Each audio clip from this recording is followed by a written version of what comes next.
Hey everybody and welcome back to the channel. It's been a little over a month since I've updated my Oscar predictions, so I figured I better do that with the nominations being announced this upcoming Thursday. Since we've last spoke, a lot has happened. The Golden Globes have taken place, the Critics' Choice Awards have taken place, we got the Oscar shortlist, we got the BAFTA shortlist. So, with a lot of different things moving along with the guilds like PGA, DGA, and all those sorts of things, we have a lot of information to work with, but I still think there are a lot of toss up categories and people who could sneak in and be absolute shocks. So, let's jump in and look at the nomination predictions. As always, we're going to kick things off with the Best Picture category. If you're new here, the pluses and minuses you see next to movies are the changes in rankings since my previous video. I'm not going to be speaking too much on who I think is going to win each category in this video, as I'm more concerned about who's going to get nominations. I'll be talking about who I think is going to win, later down the road, closer to the actual ceremony. But for Best Picture here, let's just kick things off with the 6 absolute locks, in my opinion. One Battle After Another, Sinners, Hamnet, Marty Supreme, Frankenstein, and Sentimental Value. I have a hard time seeing any one of those 6 movies miss. I think they are in no matter what. Then after that, there are 3 movies that I feel pretty secure about, but there is a chance for a snub, and that's Begonia, Train Dreams, and The Secret Agent. Begonia has gotten everything it needs to. Train Dreams has shown up at most of the American award bodies. It doesn't seem to be doing as good internationally, but I think it's going to have enough support, in the US for it to sneak in and land a Best Picture nomination. And then we have The Secret Agent, which has just kind of blown up on the scene. It's taking home a majority of the international film prizes. It did really, really good at the Golden Globes, where we kind of thought it was just an accident may show up. So I definitely have to put in The Secret Agent, especially with how strong Wagner Moura is in the Best Actor category as well. The 10th slot is where you can do whatever you want. I really have no idea what to think about that number 10 slot. In my gut, I always was kind of leaning towards it was just an accident. It's been a player in this category since the very beginning. It was the Palme d'Or winner, which is, the Palme d'Or winner has shown up in the Best Picture category for the past handful of years. But, going back decades and decades, the Palme d'Or winner is not commonly showing up in the Best Picture race. But, way back then, they were only having 5 nominees in this Best Picture category as well. But just it not winning any televised awards is not boding well for it. I saw a few Variety articles that were speaking with members of the Academy who said they weren't even aware that that movie was in their screening platform. They didn't even know the movie existed. And that just doesn't make me feel good. And with Wicked and Avatar falling out of the Best Picture 10 race, I just feel there is a lack of a big blockbuster film in this 10. We have seen, Top Gun Maverick, Wicked, Black Panther. Over the years, there has been, a big, big movie that has shown up. And for me, that's F1 this year. F1 is competing in a lot of these craft categories. F1 has been seen by pretty much all of the Academy, I can assume. Was a big movie this year. It made hundreds of millions of dollars. It did well internationally. And it's just kind of one of those very, very solid sports films. So I could really see it sneaking in here, and that's why I have it predicted. Um, Weapons I have down there at number 12. If the support behind Amy Madigan is that strong, it's definitely a possibility. I just don't feel that good riding the horror train that hard going into nomination morning when we already have films like Sinners and Frankenstein that are kind of horror adjacent. I know that The Substance made it in last year, but Weapons seems more like a long shot to me, but it's definitely a bubble contender. And then I still have Wicked for Good down there and Blue Moon. I think these 2 films are kind of dead in the water. I just don't see the support behind Wicked this year, and Blue Moon feels like a little bit too small of a film. But it's a wait and see sort of thing. But I do think that last slot will probably go to F1. It was just an accident, or Weapons. I'm most likely assuming it's going to be F1 or it was just an accident, but it's really a coin toss at this point in time which one of those 2 you want to throw in there. I'm going with F1. Moving over director, I have a big flip-flop happening. To kick things off, I think there are 3 directors that have gotten into every precursor, gotten everything they need to, and are absolute locks to make it into this race, and that's PTA, Ryan Coogler, and Chloe Zhao. After that, though, there is a lot of smoke. Some of these people have made it in some places, they have missed others. But I'm putting Joachim Trier in at number four. The Academy loves to get an international director in as of late, and Sentimental Value seems to be the strongest international film, so I'm slotting him in. I did have Jafar Panahi in that slot the last time I made a video, but with it was just an accident slipping down the ranks. I have a hard time seeing him make it in. It's definitely not impossible. We could also see two international directors make it in. So I'm not quite sure how to feel, but with Josh Safdie only really missing the Golden Globe nomination, I'm starting to feel a little bit better about him. Marty Supreme is becoming a big player in this award season race. Obviously, Timmy is taking home pretty much every single major award so far. So I feel pretty good about putting Marty Supreme in. But when I'm looking at these directors I have on the outside looking in, it makes me feel a little bit uneasy. Guillermo del Toro has snuck into this race more than a handful of times. The Academy loves Guillermo del Toro. He makes absolutely stunning and beautiful films. And Frankenstein is a really, really hot contender this year. So obviously he could probably sneak in here as well. Jafar Panahi, he's definitely the one falling, but if the director's branch want to save him, it's definitely a possibility as well. Sometimes they like to sneak in those directors that don't get in many other places or aren't performing all that well. I think of like Ruben Östlund for Triangle of Sadness. Him getting in was kind of a shock.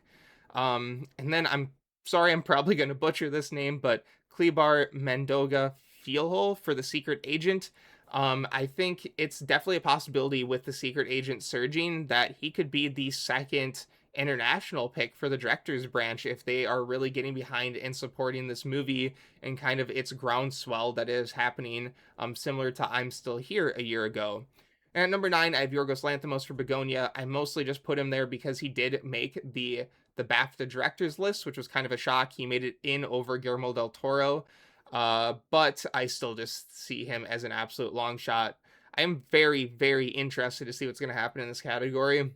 I'm almost more excited for this category than Best Picture, just because this has been a very cutthroat race. A lot of people have made it in multiple places and just missed one or two. So I'm very, very intrigued to see what's going to happen here. I would love to hear your guys' thoughts on this category specifically in the comments below. Kicking off our acting categories is lead actress. And I think there's only two locks here currently, and that's our two Golden Globe winners, Jessie Buckley for Hamnet and Rose Byrne, If I Had Legs, I'd Kick You. I mean, Jessie Buckley's just sweeping, so it makes us feel a little bit more uneasy when predicting who else is going to get in. We have seen Emma Stone make it into every single precursor that she needs to. She is performing extremely well this season, so I have her in at the number 3 slot. I still question her making it in very, very slightly, just because she has won, multiple Academy Awards already. She has been nominated multiple times. Maybe they're just kind of sick of nominating her, and they say, hey, you can take a backseat. We're going to bump everyone up here a list. We're going to get Reinsva Infinity and Hudson in. They're not popping up at the Academy Awards all too often, or they're newcomers.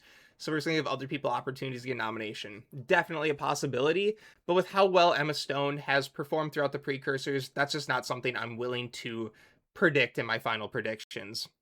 Then I have Renata Rasva for Sentimental Value. Has gotten in everywhere she needs to, except the SAG Awards, but the SAG Awards didn't even nominate anyone from Sentimental Value, so I'm not putting too much weight into that, and they also just don't really care about international films all too often. So I think she's pretty good as well. This 5th slot is the one where I would consider the coin toss territory. Chase Infinity for One Battle After Another, brand new actor on the scene. If you're asking me personally, even though her performance is really good, I think she's overshadowed, by Sean Penn, Benicio del Toro, Leonardo DiCaprio, Teyana Taylor. I think they're all kind of, a little bit above her in my eyes. But with that being said, it's still a wonderful performance. But Kate Hudson is right on her butt trying to get this number 5 slot. She hasn't been nominated since Almost Famous back in 2000, I believe. So it has been multiple decades since Kate Hudson has been veering for an Oscar nomination. I have not seen Song Sung Blue personally, but a lot of people are singing her praises in this film, saying it's her best performance since Almost Famous. And if those older Academy voters want to get Kate Hudson in there over someone who just kind of had their first role, definitely an option. But I'm just going with Chase Infinity, thinking One Battle After Another is the strongest film at this year's Academy Awards, and that's going to carry her in for a nomination. Moving over to lead actor, definitely a shorter conversation to have here. There are 5 people that I feel are very locked, but there are some people that can come behind an upset here. But the top 4 here, I feel, are very much locked in. Timothy Chalamet for Marty Supreme, Leonardo DiCaprio, One Battle After Another, Wagner Moura, The Secret Agent, and Michael B. Jordan, Sinners.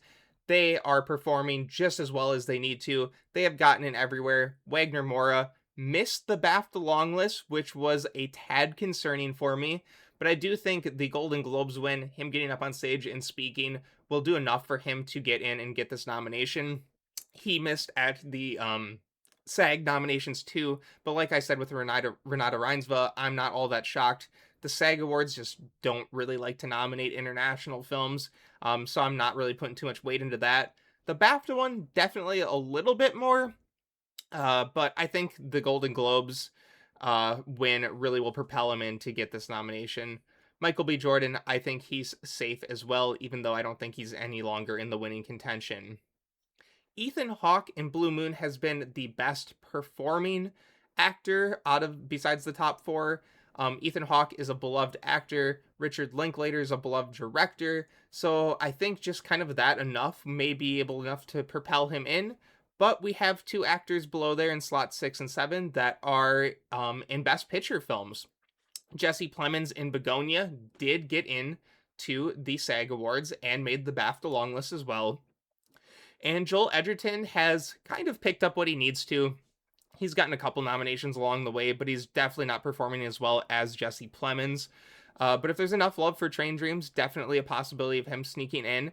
I think Jesse Plemons getting over Ethan Hawke is kind of the upset to look out for here. I just feel like Ethan Hawke has had a lot more buzz around his performance specifically, so that's why I'm leaning more towards him now. But I believe Jesse Plemons' performance in Begonia is the best of his career. I absolutely love him. If I was filling out a ballot, Jesse Plemons would definitely be in my top 5 personally, so I'd be ecstatic to see Jesse Plemons sneak in here as well. But I'm feeling pretty secure in that top 5 for the most part. Now we can talk about probably the most cutthroat acting category, supporting actress. Look at the amount of shakeups I've had since we last spoke.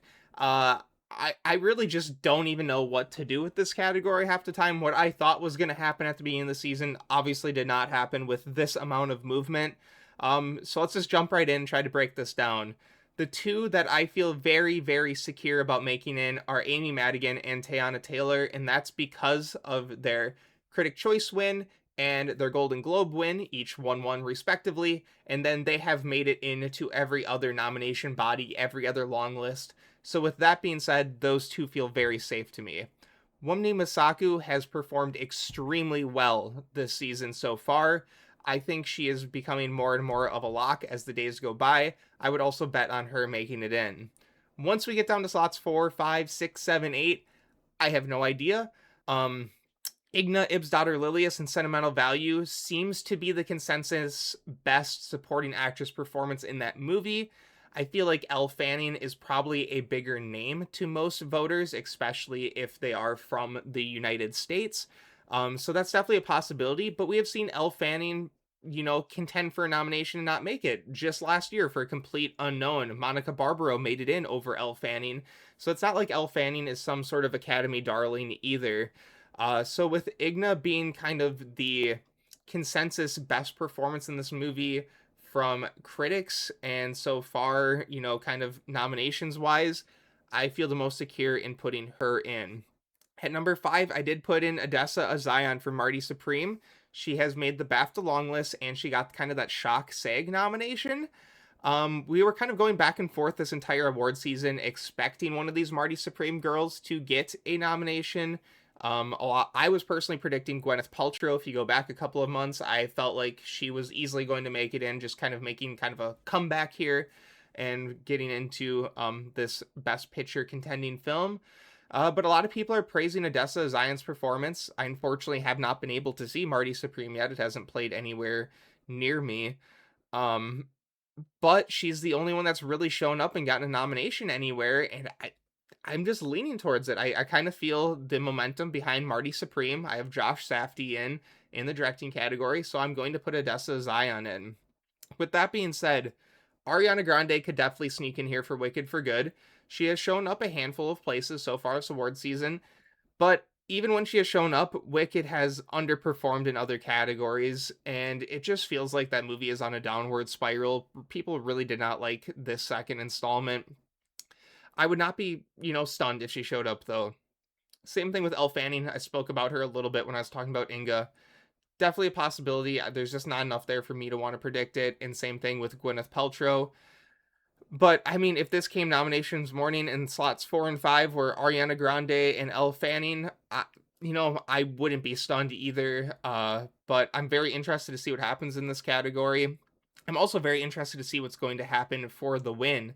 Tiana Taylor kind of seems like she's out front right now, but I think that could sway back the opposite direction, especially if Amy Madigan picks up the SAG Award win. I think at the end of the day, I'm probably going to predict whoever wins SAG for the win here, but we'll speak about that in a later video. But this category has just been an absolute blast to follow so far these past few months. And for our final acting category, we have supporting actor. And this is definitely the most locked in five at this point in time. This is the five that has pretty much made it in absolutely everywhere. Jacob Elordi, Frankenstein, Stellan Skarsgård, Sentimental Value, Benicio del Toro, and Sean Penn in One Battle After Another, and Paul Mescal in Hamnet. They have made it in absolutely everywhere. I have no reason to even predict anyone else. When there was a sixth slot, we did see Adam Sandler show up for Jay Kelly, but that movie's kind of fallen off a cliff. It's really not even expected to get in anywhere else, any other categories, things like that. Miles Caton did surprisingly show up at the SAG Award nominations, but once again, that was mostly because of Stellan Skarsgård not being there, not nominating international films. So I'm really not all that worried about anyone sneaking up here. If someone else snuck into this top five, it would be an absolute shock to me. Kicking off the screenplay categories, we have adapted screenplay up first, and this is another pretty locked in top five in my opinion. One Battle After Another, Hamnet, Begonia, Frankenstein, Train Dreams. The five Best Picture nominated films most likely are probably going to get in. I had no other choice in back in December, but that movie has fallen off a cliff even harder than it was just an accident, so I don't expect that to come in and show up. Wake Up Dead Man, the past two Knives Out films did make it into screenplay, but Wake Up Dead Man really hasn't done anything this award season so far, and Wicked for Good, once again, just on a downward spiral. Screenplay is one of the last categories I think it would make it in. So I feel pretty secure about my top five in this category. The same thing cannot be said when moving over to original screenplay, though. This category could go many different directions. At this time, I only think the top three are locks to get in: Sinners, Sentimental Value, and Marty Supreme. Those are just three of the top 5 or 6 contending films at this year's Academy Awards, so I think they'll very easily sneak in here. After that, I have no idea what to do. We have seen Weapons, Blue Moon, It Was Just an Accident, Sorry Baby show up at many different awards bodies getting original screenplay nominations.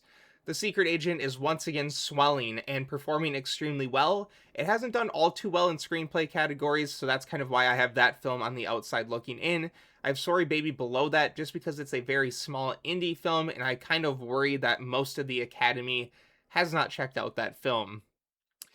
I am putting in Weapons and Blue Moon mostly because they have shown up at other awards bodies with nominations. Weapons has Amy Madigan, Blue Moon has Ethan Hawke.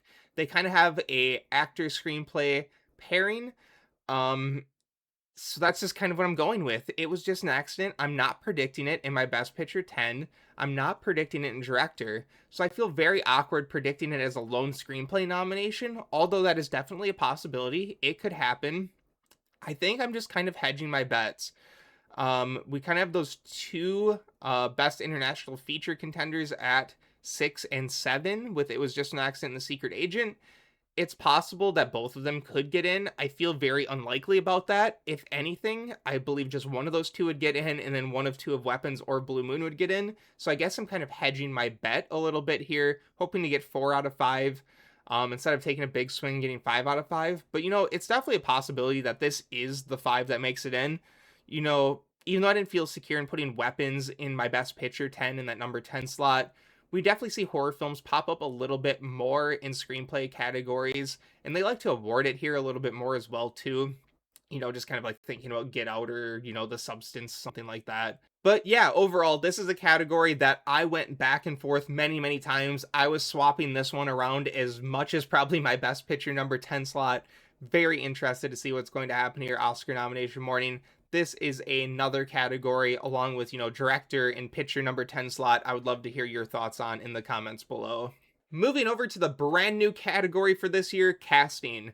Since we last spoke, we did get a 10 film short list. So the 10 films that you see here are the ones that have the possibility of getting this nomination. So I definitely shifted around some things here. Not really sure what's going to happen in this category. The Academy could handle this, different than many other awards bodies do.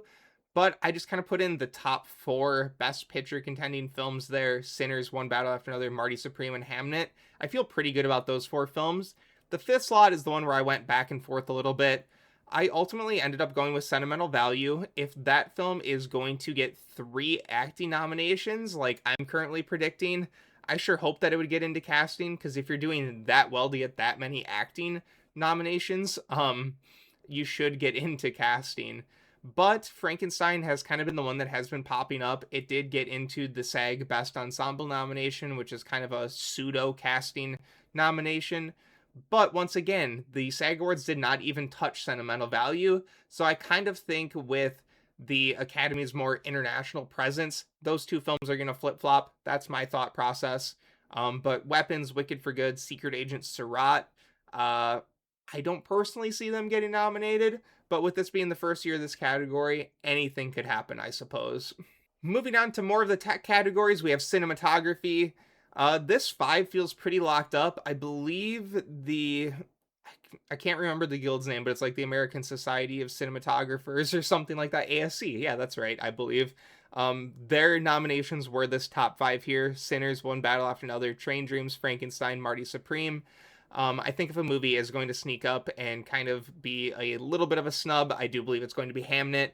That seems to be the only other film that's kind of showing up places. I don't really see F1 or Begonia getting in there.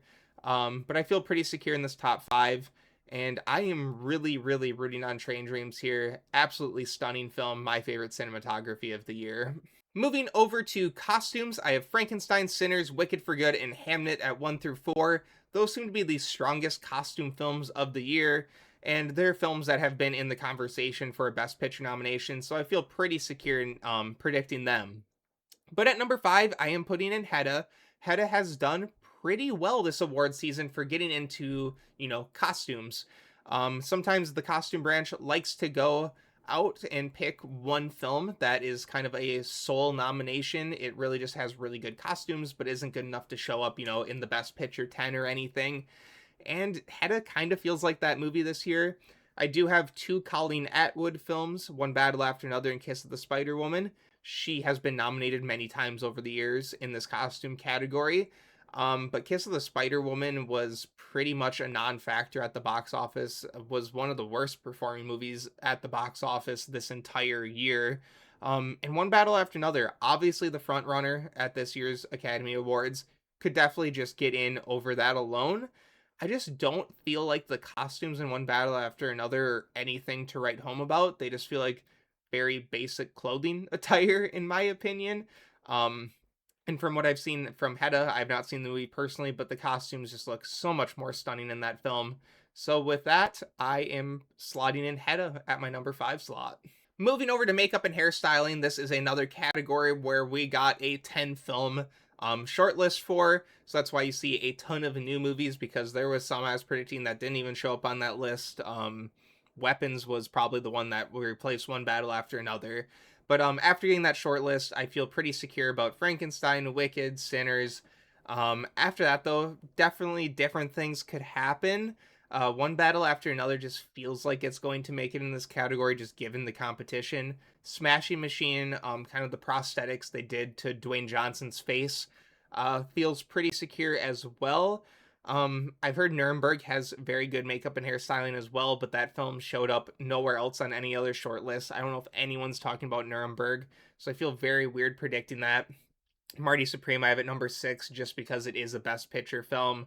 But underneath that, The Ugly Stepsister, The Alto Knights, Koku, Kuoku. I don't really know what that movie is either personally. So unless like the makeup branch is really gonna go out and make a massive swing, I don't see this category going many different directions. Possibly Marty Supreme sneaks up in there. But I'm sticking with this five for now. Film editing is another category I'm going to keep very brief. The five I was predicting back in December have been performing extremely well throughout the precursors, and I see no reason why they won't be the five heading in to Oscar nomination morning. One Battle After Another, Sinners, Marty Supreme, F1, and Hamnet. I think Sentimental Value is the one that could sneak up and nab a nom, probably from F1 or Hamnet, possibly, but there just hasn't been enough signs of weakness from these other films for me to predict that personally. Moving over to production design, and as you can see, absolutely no movement over the past month. These top five films have been performing just like they need to get their Oscar nominations, so there's been nothing to make me really want to shake this up. Frankenstein, Sinners, Wicked, Hamnet, Marty Supreme, they seem very, very strong to get in here. But once again, you really can't count out One Battle After Another being the front runner. Possibly could sneak in over something, but once again, just not enough information to make me want to go out on a limb and predict something like that at this time. Moving over to score, this is another category where we got a short list for. My top four have stayed locked throughout this entire award season. One Battle, Sinners, Hamnet, Frankenstein. Very easily going to get in here. That fifth slot definitely kind of up for grabs. Marty Supreme has not gotten in everywhere, but it's definitely the strongest out of everything here. We could see F1 get in just on the back of a Hans Zimmer name check alone. It has done that in kind of those awards bodies that have 6 slots so far. And also, Seurat has been a score that a lot of people have been talking about. It seems to be a lot of people's favorites this year. So if that's kind of up on the list for a lot of people when selecting their nominations, definitely a possibility it sneaks in here. I have a category where Seurat will be sneaking in, but it's just not going to be here. But Begonia, Train Dreams, Jay Kelly, I really don't see those three making it in, but we could see a kind of, little bit of a snub for Marty Supreme with one of these other films sneaking in and nabbing that fifth slot. Moving over to sound, this is where you're going to see my Seurat selection. This is another category where we got the shortlist for.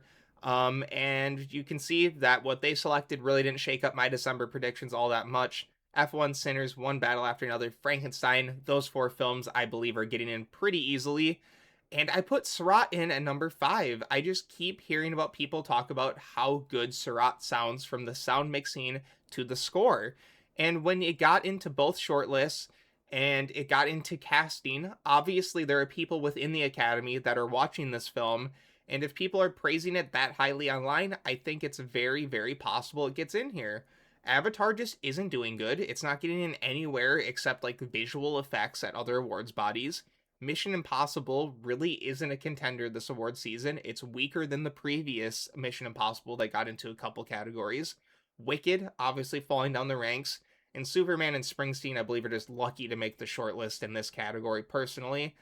With that being said, I don't think Seurat's a lock by any means to make it in here, but when just kind of parsing through the information I have, listening to online conversation, Seurat to me feels like a really good guess to make for that number 5 slot. Moving over to probably one of the more head-scratching technical categories, we have visual effects. I'm going to start this category kind of talking about the bottom 3, Jurassic World Rebirth, Tron, Ares, Electric State. Those are the 3 films I think have no chance of getting a nomination here. It's just something I don't see happening. No one's talking about those 3 movies. But kind of the big shock in this category is The Lost Bus. It's performing extremely well at like the visual effects guilds. If you'd asked me about The Lost Bus before I heard about kind of that guild information, I would have had The Lost Bus down at like number 9 or 10. I thought it would have no chance getting in. But with that kind of news, I think The Lost Bus is nearing a lock to get into the visual effects category. And that can be said the same about Fire and Ash, obviously. F1 seems to be doing extremely well. and Superman as well. So those top four seem to be the strongest performing when talking about visual effects. But after that, that's where I'm not quite sure what to do. Sinners doesn't seem like the movie that would get in. It doesn't seem like there are a ton of visual effects. But I did hear they did a lot of stuff with kind of like facial recognition. I think it had to do more with like Michael B. Jordan, kind of, performing alongside himself as Smoke and Stack. They kind of did some visual effect work there that was pretty interesting. Frankenstein seems like the easier answer. That's why I do have it in at number five, and I had it even higher on my list the last time I spoke about my predictions. And then Wicked for Good. Obviously, honestly, the special effects in Wicked for Good looked really, really good to me personally. But I just had to knock it out just because that film is not all that strong. This category is really important to look out for Sinners especially. This is the category that could kind of push Sinners over that 15 nomination mark and make it the most nominated film in Academy Award history. But I think this is the category it's really going to need to show up in if it's going to try to break that benchmark of 15 nominations. Now on to animated feature, another very quick category to talk about. These top five films have made it into every single awards body so far, except K-pop Demon Hunters missed at the Globes, was it? Because it wasn't like eligible or something, and then Chainsaw Man made it in. But K-pop Demon Hunters, Zootopia 2, Argo, Little, Amelie, and Elio, I believe, are the five, and they're just almost near locks to get in. Moving over to another category where we got a long list for, and that's original song. Golden, K-pop Demon Hunters, I Lied to You, and Girl in the Bubble seem to be the three that have made it in everywhere they need to and should get this nomination here. Diane Warren obviously gets nominated every single year at the Academy Awards, and I would be shocked if she didn't make it in here. I have the new next to it because I had the other song she made for her documentary here last time, but it seems like Dear Me is the one that made the long list, so I think that's going to get a nomination as well. And then I think I'm just going to put in Train Dreams. And Train Dreams, I had it in here a month ago. Train Dreams has been doing what it needs to. I think it's getting into the Best Picture 10, and Train Dreams is just a very quiet, beautiful song. I think it could get in here, but obviously, Dream is one. Miley Cyrus could get in off a name value. Wicked could get a second one. Sinners could get a second one, and Drive, the Ed Sheeran song, I don't think is going to get in here. But yeah, I think this is pretty good. Diane Warren always has to come in here and mess up this entire category for some reason. Hopefully someday they can just give her a win so we never have to see her name nominated again. But I don't think it's going to be this year with Golden up there. And shifting over to international feature, I have the same five movies. I just shook up the order because The Secret Agent is surging at the perfect time, and I think it's kind of getting ready to take down this award. So Secret Agent, Sentimental Value, It Was Just an Accident, Surratt, No Other Choice. Those are five Neon films, and they are on track to make it in. Obviously, No Other Choice has fallen off a cliff even harder than something like It Was Just an Accident. So it is possible something like The Voice of Hein Rajab could sneak up and nab that fifth slot. I would not be stunned if that happened, but there's just nothing to indicate that for me personally, so I'm just going to lock in the five Neon films. And the final category I'm going to talk about today is documentary feature. I do know there's animated short, live action short, and documentary short. I'm not going to be speaking on those here. I don't really follow those three categories. I usually just end up predicting what's popular on, predicting apps and sites like Gold Derby and the Award Expert, just because I don't have time to research those categories. So when you're predicting those, definitely go out and find some additional information. I am not the person to ask on those. But for documentary feature here, I am going with The Perfect Neighbor, 2,000 Meters to Andrivica, Apocalypse in the Tropics, Cover Up, and Come and See Me in the Good Light. It seems like the two that could sneak in here that have shown up other places are My Undesirable Friends Part 1 and Mr. Nobody Against Putin. Sometimes the documentary feature category can be a little bit wonky just because I don't think a lot of the Academy members watch these. I really can't say I'm any different. I do not watch many documentaries. But these seem to be the five that I came across when doing my research that seemed the strongest to make it in. But definitely, if you feel like swapping any of these out on your own personal ones, definitely feel free to do so.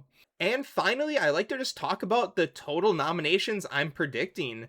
I find this really interesting, especially this year adding the casting category. That gave Sinners and One Battle After Another to sneak in and get that 15 nomination total, which would set the record. I'm personally not getting there. But if Sinners gets into visual effects and gets all the nominations I'm predicting, it would get to 15. If One Battle After Another gets into costumes and gets all the other ones I'm predicting, it would get to 15 and set that record. So, kind of looking at total nominations going into the morning, keep your eye out. One of these top two contending films could break the record for the most nominated film of all time at the Academy Awards. Right now, I have them both tied for the most. I have Frankenstein getting one more nomination than last month, up to 10. Marty Supreme gaining 4 with kind of the success that movie had. I have Hamnet dropping out of 2, Sentimental Value holding steady, Wicked for Good dropping 2 more, kind of with that falling down the ranks. Train Dreams, F1, Begonia just holding steady, doing what they need to get in to the best picture race. I have F1 now in my top 10. Secret Agent grabbing 2 more nominations now that that film is surging. K-pop Demon Hunters, Weapons, Blue Moon, Sarat, all with 2 nominations.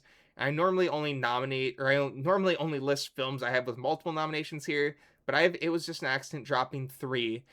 If I'm nervous about anything going into Thursday morning watching the nominations, I could be looking like a fool. It was just an accident, could easily make it in to picture and screenplay for sure. Director, I think, is becoming a little bit more of a long shot for Jafar Panahi, but he's definitely not completely out of that race either. It was just an accident, could easily come out of this with 4 nominations. Um, but I just had to take a big swing, and my swing is that all of the international support is kind of going behind Sentimental Value and The Secret Agent, and then Sarat is kind of doing well too. Um, but I'm interested to see what happens with that movie because I could be completely wrong as well. But this feels like some pretty solid nomination totals. I do feel a little bit weird not having anything, kind of in that 5 or 6 range. It seems very weird. There's kind of all these top contenders and it drops off to 4. So something feels off to me, but when going through the individual categories, I feel pretty secure in my nominations. So you'll have to let me know your thoughts on all of this in the comments below.